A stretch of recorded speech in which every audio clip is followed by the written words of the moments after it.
I am trying so very hard to find a center right now. I got a lovely singing bowl. That's what began the clip.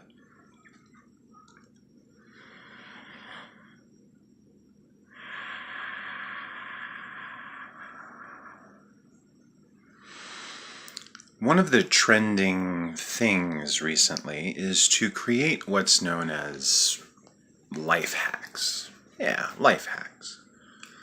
It's just a practice or a behavior that might make life easier.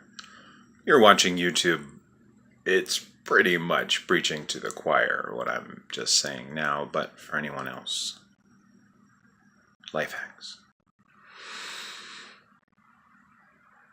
I've been a Toastmaster now for going on 10 years? 11 years. This is my 11th year. October will be my 11th anniversary of being a Toastmaster. Mostly continuous membership. I may have had some missing pieces back there, but anyway, I've given Toastmasters a hoot out of my cash.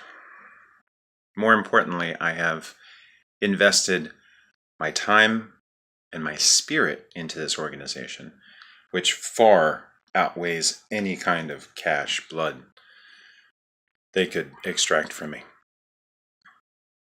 In that 11 years, I have learned one extremely valuable lesson, and I was blessed enough to give a presentation at a TLI on it. And it was evaluation for encouragement, or evaluation for positive outcome. I think it was evaluation as encouragement. The sentiment is more important than the letter. You say, Sean, why is this important? I'm not a Toastmaster. I do not care about your toasting. I understand that. But this is something I learned in Toastmasters that directly applies to the outside world. For example, it might not be the most comfortable relationship you have currently with your boss. And this is maybe why. I can't speak directly for your situation, but I can tell you about my work history. And I had one of those wonderful, wonderful people who decided to only speak to me when something went wrong. Well, over time, this person becomes less of a peer, less of a colleague, more of an electric fence. You realize not so much anything valuable that you've done. You have no piling on of worth or esteem. It's just, stay away from that. It's a relationship you would have with a sheepdog, a shepherd, a German shepherd. This may be why you might not like your boss. This should not be a reason why you don't like a friend. I myself am guilty of it. I realized I called people only when I was really having a bad day. And then after about 10 phone calls, they stopped picking up the phone. Because if you only call with bad news, we really have to determine if we want to pick up that phone call. If you're a telemarketer, we have to determine if we want to be telemarketed. If you're a rainy cloud, we have to determine if our day is so bright and sunny that we need to tone it down some. Come on, pick up the phone! Sean, bring me down a notch! Doesn't really happen all that often. Doesn't happen in my life too often. Let's just say that much. So, I have been guilty of this myself and have received the rewards for such. Sadly, I am now understanding that other people have become this to me. I realize that when I see their name and number pop up on my phone, I physically react. I physically react to the possibility of engaging you in conversation. What does that say about our relationship? You are physically causing me to react, and it's not pleasant. I have never in my life gone, oh joy, whew, I think I just physically reacted. Never. You never say that if it's a good physical reaction. You say, oh my God, I got goosebumps. My heart went pitter-patter. Oh, I just fell in love with something. Not the idea of you calling me. That's sign number one. Sign number two is when we're on the phone call. If you present to me an issue, present it as a suggestion. Don't present it as a mandate, and for God's sakes, do not present it like you're my parent. Because you're not my parent. You're so very not my parent. I want you to remember this. It feels so foolish at 42 to have this conversation in front of other grown people, but I just want to be so specifically clear. If you are not my parent, you do not speak to me as such. Ever. I don't care if you have a gun and a badge and an attitude and my paycheck and my freedom.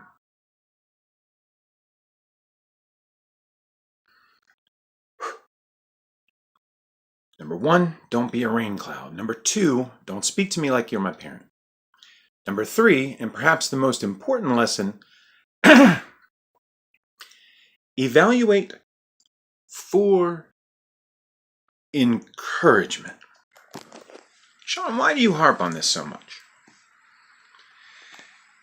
When I became a Toastmaster down in Florida, hey, District 47, 48, love you guys. The previous and following opinions do not reflect any of Toastmasters International, nor District 47 or 48, or 18. In my original districts, I was introduced to something called the sandwich method. And the sandwich method was a method of evaluation where you would have three specific pieces. The first piece, very specifically, was, hey, you did something good. I know that sounds really small.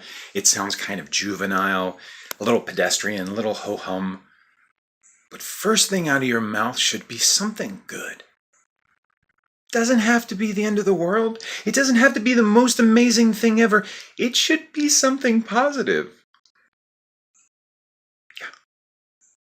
You ever heard that phrase, you catch more flies with honey than vinegar? It's because only flies that are about to die of thirst are going to land on your vinegar. The rest of them are going to be scrambling over that honey. Because I'd rather go hungry and wait for honey. So if your phone call is vinegar,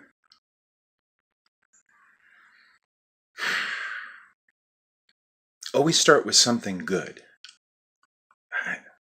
Thank them for breathing. Thank them for drawing breath. Thank them for the time. I thank you, personally, breaking the fourth wall and everything. I thank you for taking your time to listen to me air my issues. After you've thanked me, after you've identified something I've done good, then you can present something to me. Don't present it like you're my parent. Remember rule number 2. Don't present it like you're my parent. Present it like you're a friend and a colleague, someone that is walking beside me and showing me as a friend a place where I may improve things in your perspective. And then, because that's the meat of the sandwich. Get that nice bread, then you get that meat. Hey, you know what? I do things a little differently. Here's some suggestions. Not for improvement. Suggestions for how I would do things differently. My subjective BS is about to fly at you. That's the meat of the sandwich. And you better end with a super sweet piece of bread. I'm talking Hawaiian King rolls. You know what I'm saying? Right at the bottom. Just that sugar roll right at the back. And that better be one I've done great. And I mean fantastic. I want to feel that it mattered that I spoke. So when you evaluate for encouragement, you start off with 3 distinct pieces. 1, you think about something good. Sean, I really appreciate you sending out that email. It was really good. I really appreciate you taking the time to invest your life into other people's success Because I notice you're not getting paid for this specific email. You're not getting paid for the 2 or 3 hours of frustration you're going to have this week. Number 2, here's the meat. The meat is this. Look, I like what you're doing here, but I'll be honest with you. I would do things a little differently. Do you think you could perhaps consider that for next time? Last is part 3. This is the Hawaiian King roll at the bottom. Do you understand? Do you understand the Hawaiian King roll? Don't make me a sandwich unless it's Hawaiian King roll. The way the human memory works is the last thing you say to me is the first thing I'll remember, because it is the first echo in my head. Everything else is distant. The things you said to me a year ago, that's a year ago. I have to reach through my memory banks. The stuff you just said to me is right now. All the smiles you gave me over the past few years, right now I have the conversation we just had ringing in my ears. The last thing you say to me is the first thing I'll remember.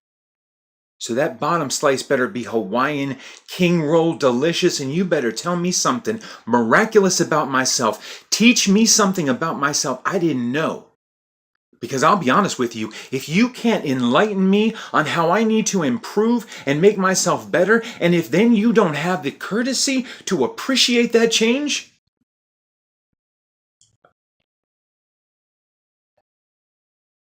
that's a vinegar phone call.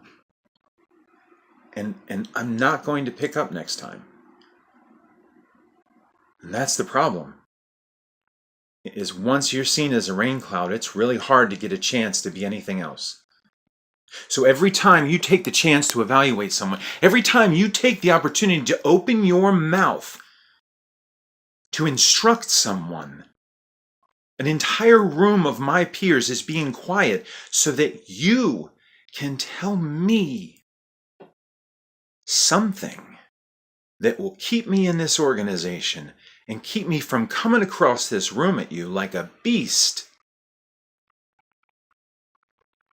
You better have suggestions, subjective, obviously subjective suggestions in a Hawaiian King roll. And that applies to life. Because every interaction is an opportunity to build a relationship or to burn the bridge down. And that's all you got. You got burning bridges, you got sweet, tasty Hawaiian King rolls.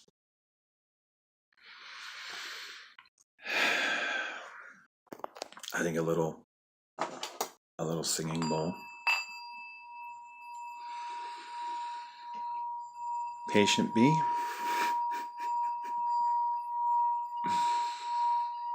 Patient bee. With you, with me. Patient bee.